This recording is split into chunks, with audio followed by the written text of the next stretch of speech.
Olá, o meu nome é Maria e eu sou leiga, participo da comunidade Nossa Senhora do Bom Conselho há uns 75 até agora, desde o seu início, desde o tempo em que se dançava no salão à noite e se rezava a missa pela manhã. Então, todas as histórias da comunidade que vocês já ouviram, provavelmente eu já contei para vocês e a gente já partilhou. Mas hoje eu estou aqui por um motivo muito especial. Eu quero conversar com vocês para falar sobre a Bíblia. Por que falar sobre a Bíblia? Porque em setembro nós comemoramos o mês da Bíblia. Como vocês sabem, todos os meses nós comemoramos algo na nossa igreja.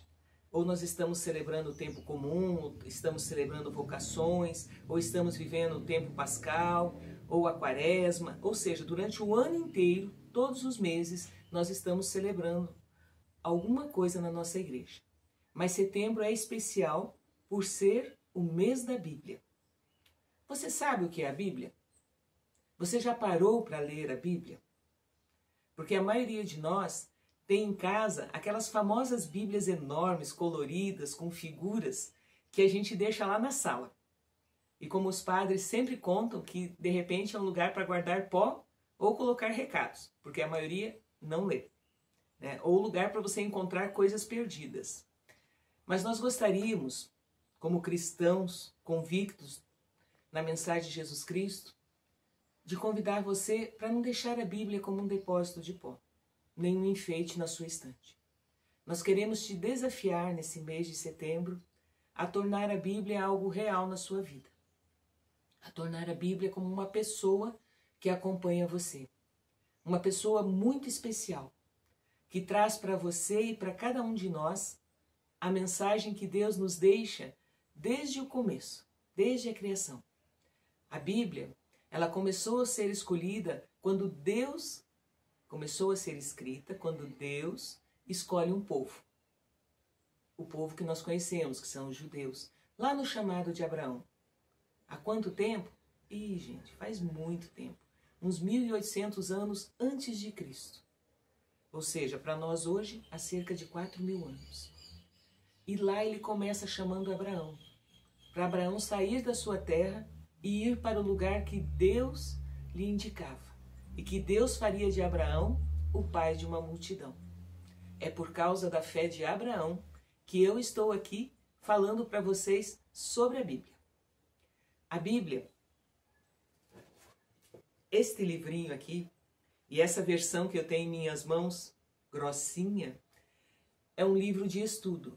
É um livro de mensagem, é um livro que nos diz o que nós devemos fazer para encontrar a salvação.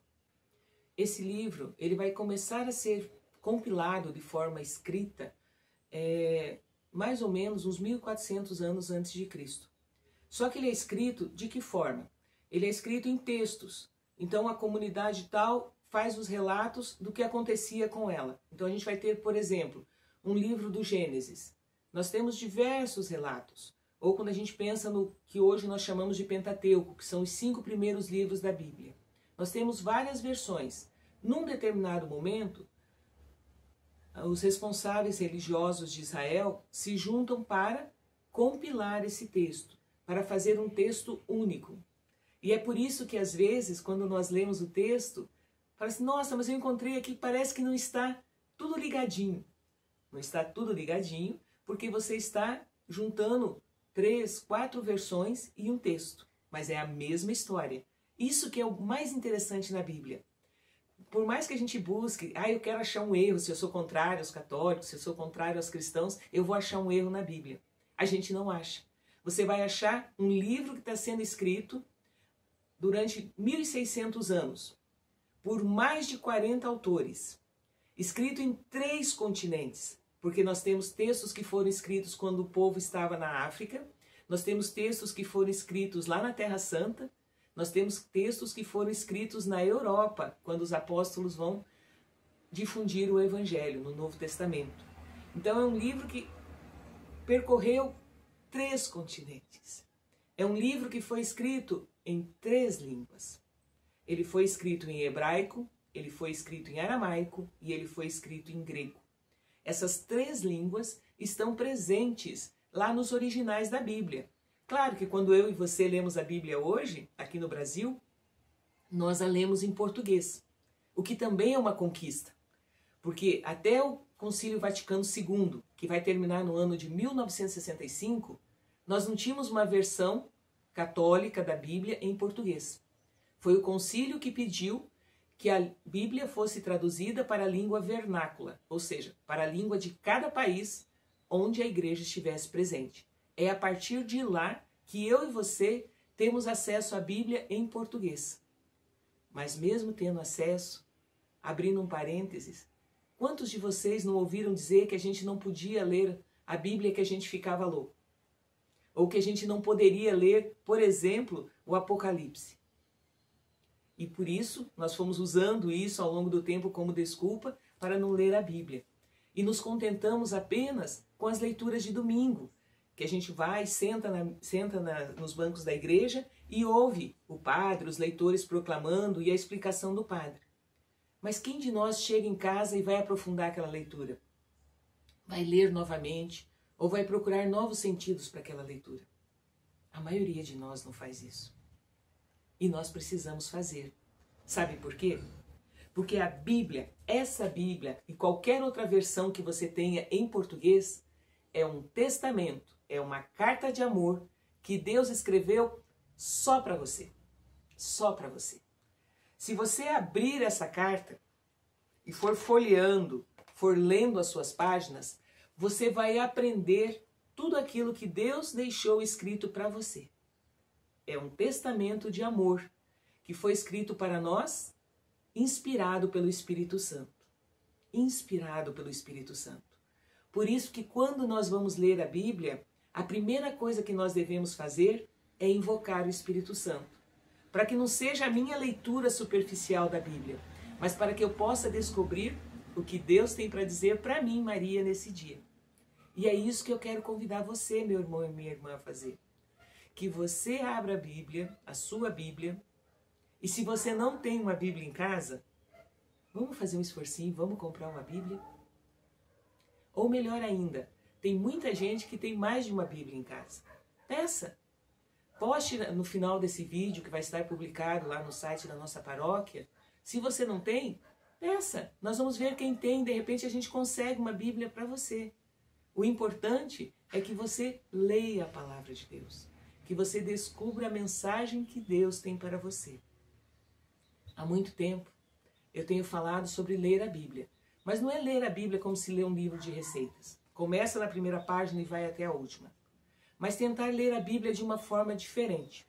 E eu quero falar para você hoje sobre o senhor José Raical, que já é morto, era um advogado, mas que amava muito a Bíblia. E ele fez um plano de leitura da Bíblia. E esse plano dele é muito interessante, porque você vai ler a Bíblia, cada dia que você sentar para ler a Bíblia, você vai ler um pedacinho do Antigo Testamento, um salmo e um pedaço do Novo Testamento. E em 365 dias, meu irmão e minha irmã, você terá lido a Bíblia de capa a capa. Terá lido toda a Bíblia, sendo que os evangelhos você terá lido 2 vezes. Então é um projeto maravilhoso para você. Um projeto maravilhoso para Maria, para todos nós. Vamos aproveitar esse tempo que nós estamos mais recolhidos devido à pandemia e vamos ler a Bíblia. Vamos ler em família ou mesmo sós. Mas vamos conhecer o projeto de amor de Deus por nós. O que Ele tem para revelar para nós. E se você também quiser ler a Bíblia, talvez por curiosidade, leia. Na Bíblia nós temos histórias as mais variadas possíveis. Nós temos poesias, nós temos relatos de batalhas, nós temos parábolas, nós temos crônicas, nós temos biografias, nós temos correspondências. Nós vamos ver as cartas que Paulo e os demais apóstolos vão enviar para as suas igrejas. Mesmo o Apocalipse é um livro de correspondência, porque são cartas que são escritas às 7 igrejas. Então, nós podemos ler a Bíblia de qualquer forma. Importante. A Bíblia é lida por pessoas que não são cristãs, meu irmão, minha irmã. E eles consideram esse livro o livro mais importante que tem. Não pela questão da fé, mas eles consideram o livro importante pelo seu conteúdo. E eu e você, que somos cristãos, não tivemos ainda o trabalho de ler a Bíblia? Precisamos tirar tempo para Deus, se nós queremos que Deus tire tempo para nós. Aproveite uma parte do seu dia, meu irmão, minha irmã, para ler a Bíblia, para meditar essa palavra. Os padres sempre recomendam que a gente leia pela manhã, para que aquela palavra vá fazendo eco na nossa mente, no nosso agir, nas coisas que nós faremos durante o dia. É uma palavra que precisa ser ruminada, que precisa ser digerida, para a gente aprender o que Deus tem para nós. Venha se juntar a nós nesse mês, venha ler a Bíblia conosco, venha fazer com que a Bíblia seja o seu companheiro de caminhada rumo ao céu. E a gente espera encontrar você mais vezes.